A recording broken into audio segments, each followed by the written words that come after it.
Hello, Web Summit. My name is Manas Chawla. I'm the founder and CEO of London Politica, the world's largest geopolitical risk advisory for social impact. And today, here, we're talking about what I think is the biggest question of this generation. Are we moral enough for artificial intelligence? Brittany, let me start with you, because it's been just over 5 years since you blew the whistle on the Cambridge Analytica Scandal. Effectively, how Cambridge Analytica and Facebook were misusing, abusing the personal, private data of more than 87 million people. Talk to me a little bit about that journey and where you are now, but also how it's informed your view of our collective morality when it comes to regulating something like artificial intelligence. Thank you so much. So I think it's appropriate to go a little bit further back in time and talk about how I got to Cambridge Analytica in the first place. I was living in London training as a human rights barrister, and I was writing my PhD in something called preventive diplomacy. It was a degree in international human rights law, and I was specifically looking into how do you use diplomatic strategy in order to prevent crisis, war, atrocity crimes. And as I got a couple years into writing my thesis, I realized that this actually was going to have to be a PhD about data science.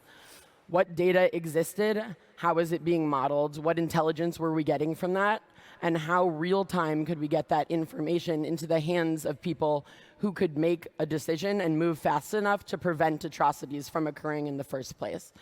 So I joined as a part-time consultant at then a very small data science company called Cambridge Analytica in order to learn enough to finish writing my thesis. I think I learned a lot more about data than I bargained for.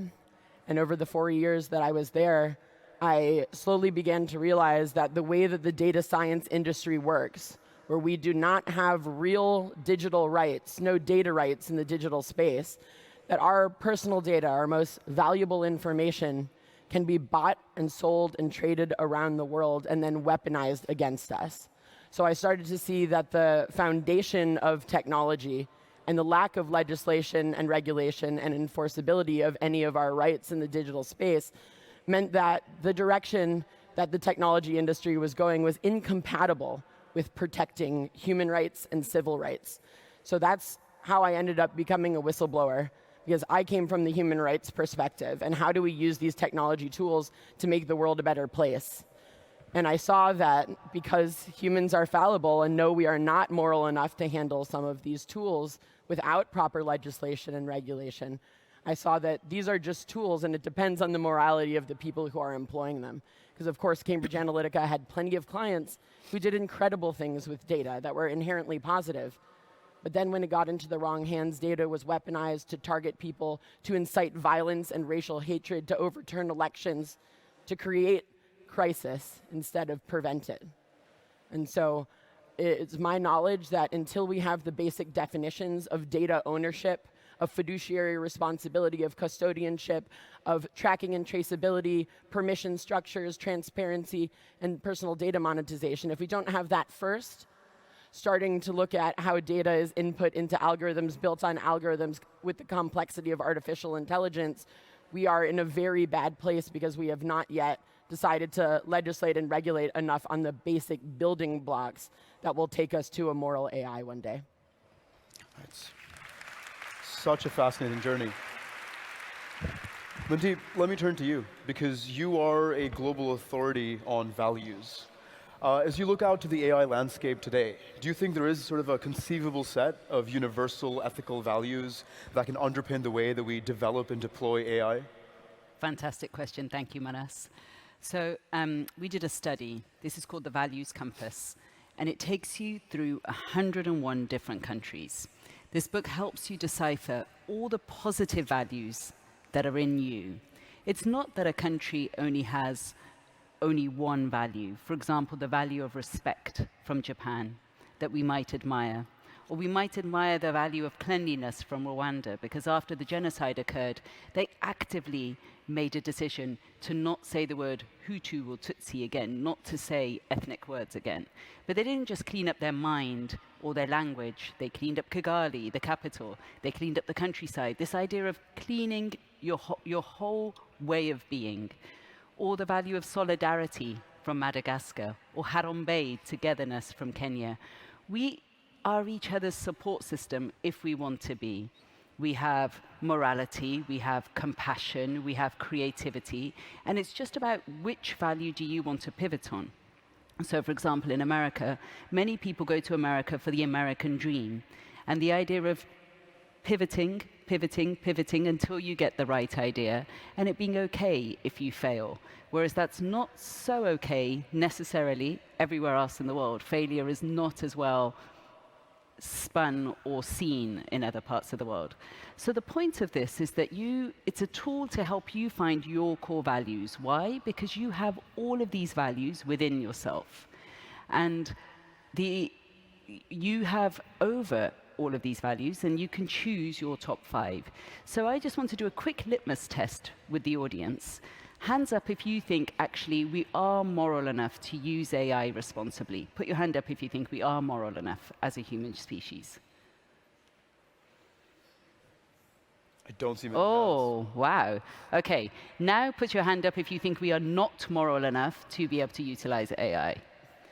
All right, so we have not much faith in humanity, right? Is what the audience is saying. Yet, actually, isn't it up to us as to whether we are moral enough? Isn't it up to the individual? And I think the focus on you can't necessarily change the world or change your leader, as we've learnt, or change your partner or anyone else, or change their behaviors, but we can change ourselves. And what we have found is that, especially amongst youngst people, if they want to see the leader they want to be, they start enacting that now. How many of you found that your children come home and say, we need to stop using plastics? Or we need to make sure we don't go on planes anymore? Or we're going to make the difference, because if we don't, who else will? So we are finding that if we focus on our values as companies and as individuals, the world of difference takes place. And when companies do this really well, it transforms how we go into work, it transforms how we look up to our leaders, and it transforms how we work. Yeah, absolutely. The change starts with us. Yeah, thank you. So you've got it, guys. Don't think you're not moral. Lexi, let me turn to you, because you're an award-winning digital marketing expert. And you've seen firsthand just how damaging and dangerous bias in artificial intelligence can be. And of course, our AI algorithms are only as good as the training data that we use to create them.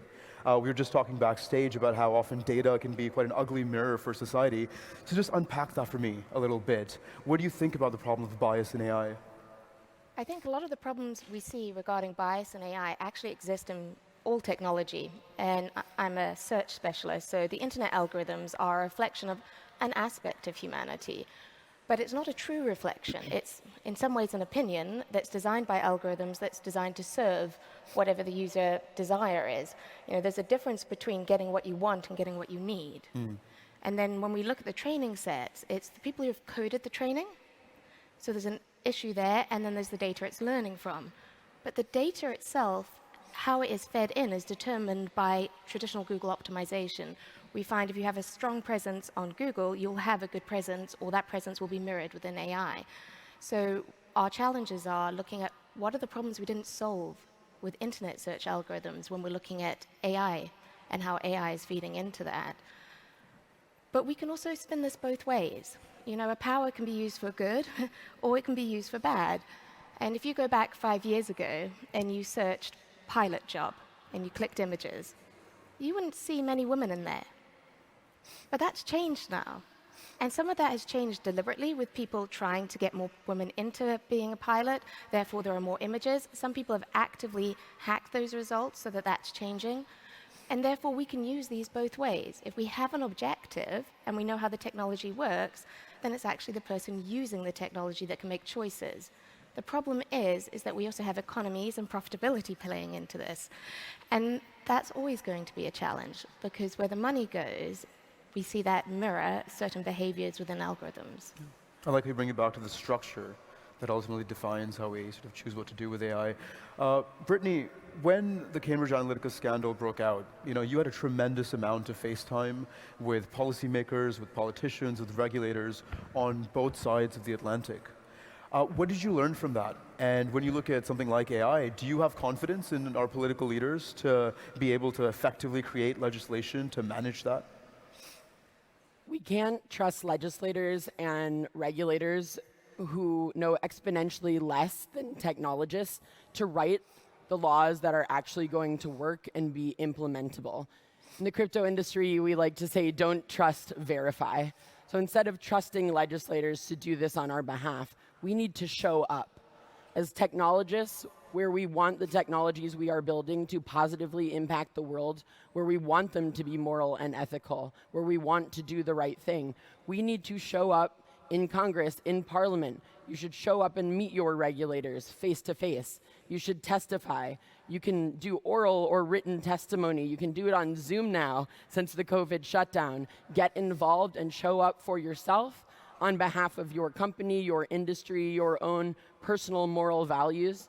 Because it's only with technologists like ourselves that we are going to get to a point where we can have common sense legislation and regulation that not just protects us from bad actors, but also allows incredible innovators from around the world to build products that can make a positive difference in the world.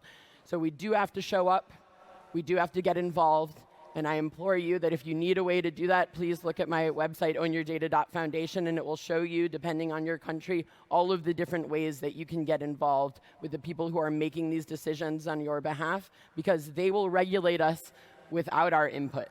So we should be showing up in order to help them write that, help them craft it, help make sure that the laws are actually implementable with the types of technologies we're building, educate them, make them aware, and then stand up for ourselves so that what we see in the future is both a thriving economic interest from our industry and the positive impact that we all would love to make. Lexi, Mandeep, I'm thinking back to the age of the smartphone, because when that came out, I remember all these claims being made about how now we're suddenly going to be in this utopian society, it'd have purely benign effects. And just as Brittany's pointed out right now, that's certainly not turned out to be the case. Definitely the picture's a lot more complicated than that. And now we have often sometimes the same technology leaders making the same utopian visions about emerging technology like AI. They were wrong then. Do we have any more reason to trust them now? So, firstly, I just want to say a big thank you to Web Summit for having women on this panel about morality. And right? It says a lot. And to your point, Lexi, about being the moral person or making the change that you have to actively, someone's actively made this decision. So thank you. And thank you, Lisbon and Portugal, for hosting us. I just want to point out that the people who made those phones and made the technology, do they let their own family, their own children sit on a device? Actually, no. If you look at Silicon Valley and how those children are being treated, they are being told, this is addictive, don't go onto this platform, don't go onto that platform. Well, actually, they're not even given a device. And so if you're doing that to your children, then why do you want the whole rest of the world, or why is the rest of the world okay to become addicted, but not your own children? That already tells you how this technology is being made and how we should all show the same caution that they are showing. So it's like AI is often compared to a nuclear weapon. It's not the nuclear weapon that is at fault. It is not AI. The difference between AI and humans is that humans have, hopefully, a moral compass, or they have values like compassion, empathy, thought for the other. A robot or AI does not. And so that distinction alone means that we are ultimately responsible if something is being used amorally. And each of us individuals have to take that responsibility. The people who are creating the technology are not going to take the responsibility. They haven't before, and they're not going to in the future. And so we have to be aware and take it. Just like the news that you consume, we have to take responsibility for what we're consuming, for what we're saying. I mean, your mind is a product of what you're feeding it. So... Sorry to put it back on us, but it's better that way.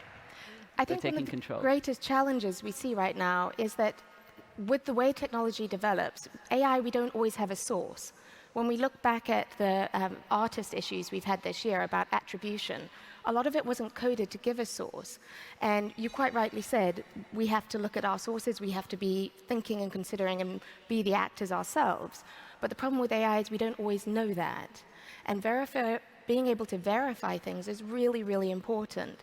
And that is changing. And the challenge we have is that most people don't understand en masse how these different algorithms and technologies are working, which is the difference between someone knowing if there's a blue or a red pill and picking one, or only seeing one pill at all. And I think the education around how these systems works allows people to make their own choices. One of the beauties that I see with all the different emerging social media and ways of communicating is that when you enter a new social media bubble, it's a new bubble. You're not locked into that sort of filter bubble of previous perceptions or algorithmic bias that was within your other apps. Yes, they're connected, but there are more and more ways than ever before to break out of our own mindsets. But it is on the individual to choose to do that. You know, I think often talking about AI can paint quite a bleak picture. And I want to give us some reason for optimism. You know, say we're back in sunny Lisbon again, November 2024, we're sitting on the stage and we're talking about the same question in a year's time. Really quickly, what's the one concrete, actionable thing that you think needs to change in the next 12 months to actually give you real confidence that we are moral enough for AI? Brittany, let me start with you. Between now and next year, I hope that everyone's attempt to legislate and regulate AI is what actually is the final catalyst for us to get better definitions about our data rights in the digital space, data ownership definitions, so that we're not trusting anyone to be moral with AI. We've actually built in the legislative and regulatory frameworks and the technologies that protect us in order to make sure that we're not relying on the people who have built in biases, and our human rights and civil rights can be protected in the growing age of AI. I hope that the regulation is in place between now and next year. Sometimes over-regulation happens, and sometimes leaving it for the regulators to do it doesn't necessarily happen. So I think it's our responsibility to demand regulation, or demand the education, or make sure that we actually understand how this technology is working, and if it is taking us into a vortex downwards as opposed to upwards, and it is a downward spiral, then we understand what algorithms and how they're being formed. And so we don't necessarily have the information. You might not have the right education or the right regulation, but if we keep on demanding until we get it, there's only so much fake that can be allowed. From my perspective, I think one of the greatest things we could achieve is separating between cosmetic legislation and aspirational legislation. When we have legislation that we don't have the ability to enforce, we reduce our ability to believe in legislation and for people to adhere to it. But I think it's really important that if we segment those two things, this is what we're enforcing and this is what we're aspiring to, then I think we make real progress, because we name what the problem is, and therefore we identify the next step. Absolutely. I think we've come up with three quite good things here. We need the data protection regulation. We need the proactive nature to actually demand it, but we also can't settle for superficial window dressing for these sort of things. We need to be able to distinguish between what's real and what's just smoke and mirrors. Ladies, thank you so much for your time and insight.